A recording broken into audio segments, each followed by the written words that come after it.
Hello students, मैं हूं अंकित सिंह। सिद्धांतम से स्मार्ट फेयर कॉपी के इस वीडियो सेक्शन में हम लोग मानव उत्सर्जन तंत्र का स्टेप वाइज डायग्राम सीखेंगे। यह डायग्राम एग्जाम के लिए बहुत ही महत्वपूर्ण है। यह एग्जाम में आ भी चुका है। वैसे तो यह डायग्राम सिद्धांतम से स्मार्ट फेयर कॉपी में है, आप चाहे तो इसे वहां से बना सकते हैं, प्रैक्टिस कर सकते हैं। लेकिन इस वीडियो सेक्शन में हम लोग इसे स्टेप वाइज बनाना सीखेंगे आसानी से। यह वीडियो आसान ही है, वैसे भी आप चाहें तो इसे हमारे साथ प्रैक्टिस कर सकते हैं। जहां पर भी आपको वीडियो थोड़ा फास्ट लगे वहां आप इसे पॉज कीजिए और साथ में बनाते हुए चलिए। एक बात और, जब भी डायग्राम बनाए इसे पेंसिल से ही बनाए। तो चलिए हम लोग शुरू करते हैं। सबसे पहले सेम के बीच की तरह दो स्ट्रक्चर, एक लेफ्ट और एक राइट में हम लोग इस तरह बना लेंगे जैसा कि आप देख रहे हैं कैनवस पर।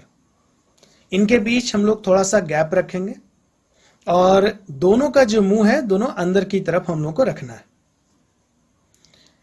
ये जो स्ट्रक्चर हमने बनाया इसी को किडनी कहते हैं, ब्रिक।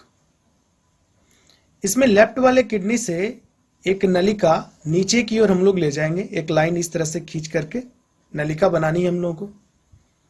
इसी तरह से राइट वाले किडनी से भी ले जाएंगे और दोनों को डबल कर देंगे।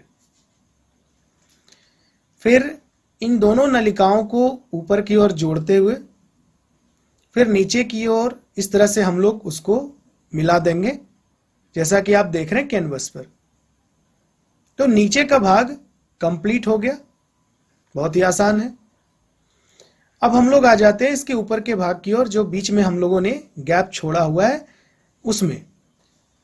अब हम लोगों को इस गैप में दो पाइप की तरह, दो नली की तरह का स्ट्रक्चर बनाना है।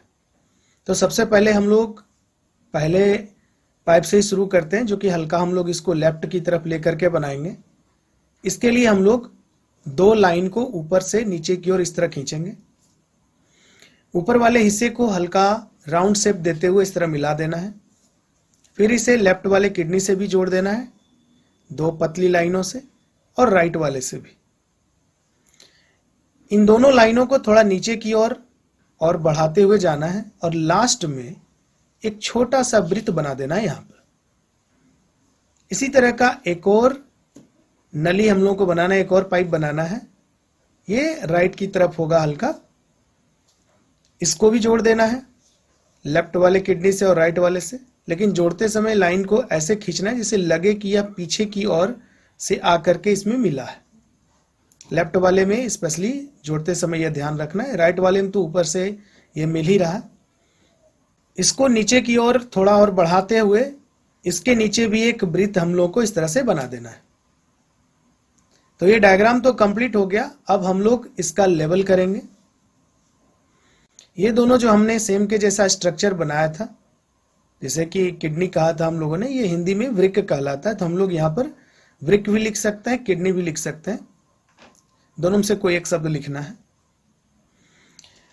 उसके बाद इसमें से जो हमने ये दो पाइप बनाए हैं, इसमें से एक का नाम हो गया धमनी और दूसरे का नाम हो गया सिरा। नीचे में ये जो पतली सी लाइनें हमने बनाई हैं दोनों तरफ, यह है मूत्रवाहिनी।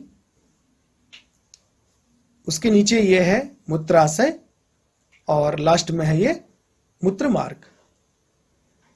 तो ये काफी आसान है ये पूरा डायग्राम, और इसका लेवल भी बहुत आसान है, ज्यादा नाम है नहीं लेवलिंग में। आप इसे एक या दो बार भी बनाइएगा तो आपको ध्यान में ये डायग्राम आसानी से रहेगा। तो प्रैक्टिस कीजिए और क्वेश्चन आंसर्स तो जरूर याद करते रहिए। ये सारे क्वेश्चन आंसर्स बहुत ही इंपॉर्टेंट हैं। ऑब्जेक्टिव का ध्यान रखिए, इंपॉर्टेंट पॉइंट्स का ध्यान रखिए। साथ में जो ट्रिक्स हैं वो भी आपको मदद करेंगे। जो भी टॉपिक आपको समझ में ना आए उसका QR कोड स्कैन करके उसको देख सकते हैं आप। सिद्धांतम से स्मार्ट फेयर कॉपी सामाजिक विज्ञान के लिए भी उपलब्ध है, उसे भी आप खरीद लीजिए। उसमें भी ये सारे फीचर्स हैं, इंपॉर्टेंट क्वेश्चन आंसर्स हैं, ऑब्जेक्टिव हैं, इंपॉर्टेंट पॉइंट्स हैं, वीडियो सेक्शंस हैं, उसका QR कोड उसमें दिया हुआ है ताकि आप टॉपिक आसानी से समझ सकें। ट्रिक्स भी है। तो मन से पढ़िए, अच्छे मार्क्स लाइए और हाँ, अपने दोस्तों को भी सिद्धांतम से स्मार्ट फेयर कॉपी के बारे में जरूर बताइए। Thank you.